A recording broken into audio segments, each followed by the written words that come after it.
I'm here at the US Embassy in Canberra with an urgent message for President Trump and all American patriots. The crimson ties of shared blood and sacrifice unite the Australian and American people through our shared Anglo-Saxon heritage and our history as brothers in arms, fighting the Japanese Empire in World War II and communist tyranny in Korea and Vietnam. Australians and Americans enjoy the most special of relationships. Our Anzac ancestors fought alongside you, the superpower vanguard of Western civilization, in defense of the free world.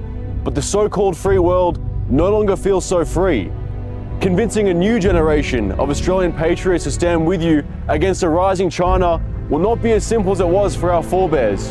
For what is the point of resisting communism abroad if we already have it at home?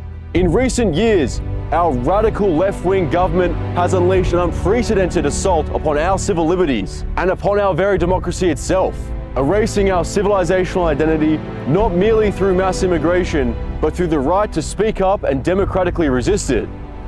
We do not enjoy the protection of your First Amendment, so there has been very little standing in the way of their censorship agenda, nor their draconian hate speech laws. Our cowardly conservative movement sadly lacks the conviction to defend our ancient rights.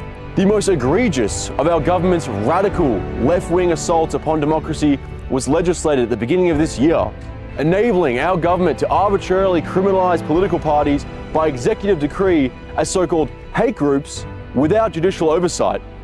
The government's own lawyers claim to derive this power to overrule our constitutional right to democracy from a United Nations treaty drafted by the Soviet Union. This is the most anti-democratic law ever passed in a Western democracy.